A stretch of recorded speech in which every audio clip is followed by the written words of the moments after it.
अभिमान नहीं करें। धन होते हुए भी मन में अहंकार कड़ाई नहीं रखें। वो विनित भाव, नम्र भाव, अति प्रीति, सबसे प्रीति करे और विनम्र भाव से बातचीत करे। विनम्र भावना, बातचीत में अहंकार नहीं होना चाहिए। ये मैं तो ऐसे न ऐसे न ऐसे कर लेता हूँ। तो वो जो अहंकार है वह आपको गरीबी नहीं, वो गरीबी से दूर रखता है। तो हम सबको गरीब बनना है, वैसा गरीब बनना है जैसा धर्मदास साहिब ने कहा, दया गरीबी बंदगी और समताशील स्वभाव। समता भाव आना चाहिए, शील भाव। तो समताशील ये अच्छे गुण हैं। समताशील स्वभाव, इतने लक्षण साधु के कहे कबीर सब विचार। तो ये लक्षण साधक पुरुष, ज्ञानी पुरुष, भजनानंदी के लक्षण है, गुरुमुखियों के लक्षण है। तो यह अगर लक्षण उसके अंदर परिपूर्ण है तो वह खुद भी आनंद में रहता है, दूसरों को भी आनंद की ओर ले जाता है। तो आनंद कोई बाहर से आने वाली वस्तु नहीं है। आनंद तो अपने स्वभाव को अच्छा बनाते ही आनंद आना शुरू हो जाए। तो इसमें कहा ऐसी गरीबी धारण करो। तो जिनको अपना कर्तव्य याद है वो अवश्य गरीब बनेंगे। जिनको अपना कर्तव्य याद नहीं है तो अहंकारी बन जाएंगे। जैसे किताबी ज्ञान है, इस किताब में ये लिखा, उस किताब में ये लिखा, ऐसे किताबी ज्ञान को आचरण में नहीं लाया, अनुभव नहीं हुआ, दिनचर्या में ज्ञान को नहीं ढाला, तो कैसा भी साधक क्यों न हो उसको अहंकार आएगा। तो अहंकार जो है वह उदित नाम साहिब फरमाते थे, एक बार अर्जुन को अहंकार हो गया कि ये तो कृष्ण भगवान क्या चीज है, मेरे कारण ही महाभारत जीत गए, अगर मैं नहीं होता तो महाभारत जीत नहीं पाता। तो उसको अहंकार हो गया।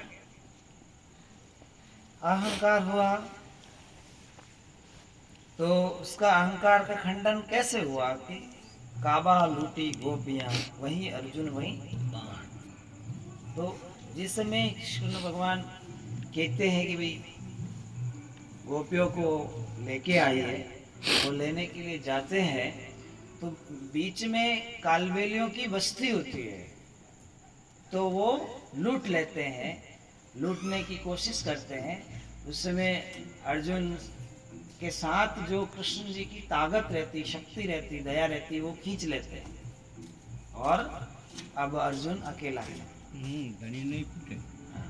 तो वो जैसे ही तीर मारता है, जैसे ही तीर मारता है उसका तीर वो कालबेलिया लोग ही पकड़ के तोड़ देते हैं।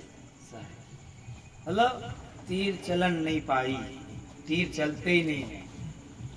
और उसके देखते देखते ही भगवान की जो गोपियां हैं उनके जेवर वगैरह सब खोल के ले लेते हैं, लूट लेते हैं। कालबेलिया लोग अच्छे अच्छे कपड़े हैं, जेवर हैं, जो भी है। तो वही अर्जुन वही बाण, समय बड़ी बलवान। तो समय समय पर सब बड़े होते हैं और समय आता है तो उन्हें समय कहाँ से कहाँ ले जाती है। तो इसलिए कहा विनित भाव होना चाहिए, नम्र भाव, अति प्रीति युत। आज अपने पास पैसे हैं, मकान है, आज अपने पास संसाधन है और कोई खेत खलियान है और कोई चीज़ें हैं, तो वो किस लिए कि आप अपने हाथों से, इन दो हाथों से खूब दान करो और इन आपके परिश्रम का फल यही है कि आप हजारों लोगों को मजदूरी दो।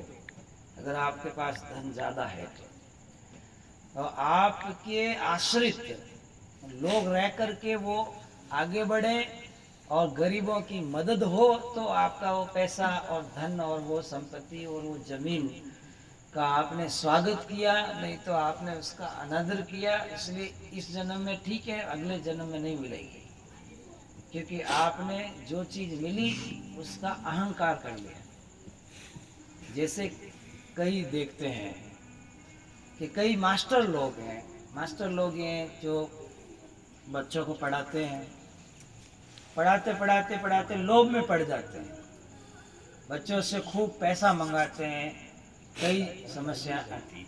तो उनको भी समझना है कि आपके पास जो विद्या है, आपके पास जो बौद्धिक विकास है, आपका बुद्धि जो है, वो पूर्व जन्म में आपने दान किया था विद्या का, इसलिए आपको वो बुद्धि मिली है। अब आप उस विद्या का दुरुपयोग करते हो, उससे अर्थ कमाते हो, उसको फ्री में बांटते नहीं हो, तो वो विद्या दूसरे जन्म में आपके पास रहेगी नहीं, वो तो इस जन्म से ही धीरे धीरे चली जाएगी। तो आप धन का, विद्या का, भजन का, विधि का जो आपको ज्ञान है, आपके पास है, तो आप उसको निस्वार्थ बढ़ाओ, उसको लोगों को बांटो। अन्यथा और परमार्थ नहीं करोगे तो ये विद्याएं आपके साथ छूट जाएगी और अगले जन्म में आपको फिर ये विद्याएं प्राप्त नहीं होगी। तो इसीलिए जो कारीगर हैं वे नए कारीगर तैयार करते हैं, जो मास्टर है वे नए विद्यार्थी तैयार करते हैं, जो किसान है वे नए किसानों को ज्ञान देते हैं। ऐसे ही जो गुरु लोग हैं वो खाट पकड़ के सोना नहीं चाहिए, उनको भी भ्रमण करना चाहिए और जगह जगह सत्संग दे करके अपने इष्ट का, गुरु का प्रचार करना चाहिए और निस्वार्थ जगत को ज्ञान देना चाहिए। तो उनकी गुरुवाई से परमात्मा प्रसन्न हो करके और उनको आगे जगह देंगे, नहीं तो गुरुवाई वहीं खत्म हो जाएगी। तो इसलिए कहते हैं कि आप हर चीज को बढ़ाओ, क्रोध को और अभिमान को, ये तो काल के जो है गुण है कुमति के, इसको तो घटाओ और प्रेम भाव को बढ़ाओ। प्रेम भाव एक चाहिए, भेष धरे क्या होए, कवि साहब भेष धरे से क्या हो, प्रेम भाव की बात है, प्रेम भाव एक चाहिए।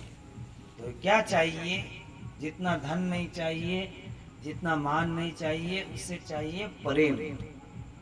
तो वो प्रेम जो है, प्रेमन वाड़ी नीपजे प्रेमन हाट बिकाए, राजा प्रजा के चाहे तो शीश दे ले जाए, मिले मुक्ति का नाकारे प्रेम का मार्ग।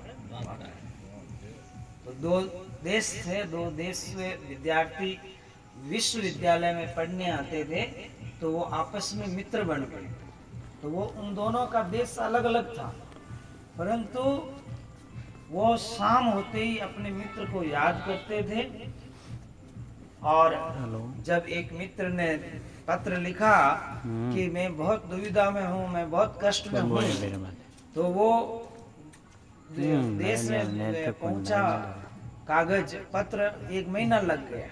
तब जब उसको पता चला कि मेरा मित्र बहुत कष्ट में है, मतलब उसको फालतू फंसाया गया है और वहाँ के जो राजा हैं उनको प्राण दंड दे देंगे, तो वो मित्र जो है अपना देश छोड़ करके उस देश को चला गया, देश को चला गया। कोई लेना नहीं, कोई देना, खाली मित्रता, ना कुछ लिया ना कुछ दिया, पर एक प्रेम लिया और प्रेम दिया। तो वो जब राजा ने पूछा कि तुम किस देश से आए हो, तो उसने कहा मैं फलाने फलाने देश से आया हूँ। तो तुम उस देश से क्यों आए हो, किस लिए आए हो? कि हमारे मित्र को आप फांसी पर चढ़ाओगे और हमारा मित्र जो है वो सच्चा है, तो वो झूठ नहीं है, वो ऐसा गलत काम नहीं कर सकता। अगर आपको विश्वास नहीं है तो मैं विश्वास दिलाता हूँ, ये मेरा मित्र है और मैं साथ में रहता। तो भले ही हमारे देश अलग अलग हैं, हम एक दूसरे के स्वभाव को जानते हैं, इसलिए ये झूठा मुकदमा है और मेरे मित्र को फ्री किया जाए। तब राजा ने कहा कि तुम्हारी मतलब तुम्हें भी अपने मित्र के साथ मरना होगा। तब वो हंसने लगा कि ये मैं मेरे मित्र के साथ तो मुझे मरना ही है, तभी तो मैं दूसरा देश छोड़ करके यहाँ आया हूँ। अगर आप अगर सच्चाई को पहचान लेंगे तो कोई बात नहीं, और अगर आप सच्चाई नहीं पहचान पाएंगे तो हम दोनों साथ में ही शरीर छोड़ेंगे। ये एक संसार में एक इतिहास बनेगा कि दो मित्र थे जो साथ में शरीर छोड़ दिए। इसलिए हमें परवाह नहीं है शरीर की, हमें परवाह है प्रेम की, हमें प्रेम निभाना है। तो उन दोनों बालकों का ऐसा प्रेम देख करके राजा ने वो समय टाल दी। वो समय टाल करके 1 महीना उनको अपने पास रखा। राजा को पता चला रहे ये तो दोनों वास्तव में सच्चे मित्र हैं और ये ऐसा गलत काम कर ही नहीं सकते। तो धीरे धीरे धीरे 4-6 महीना उस केस को आगे बढ़ाया, रोक के रखा, और फिर राजा को पूरा पता चल गया कि ये दोनों ही सच्चे मित्र हैं, इनको गलत तरीके से फंसाया गया।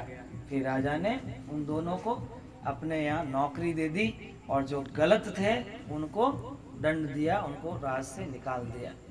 बोलो सद्गुरुदेव की जय हो। तो यह है सच्चाई और प्रेम का उदाहरण। ये सच्चाई और प्रेम का उदाहरण है।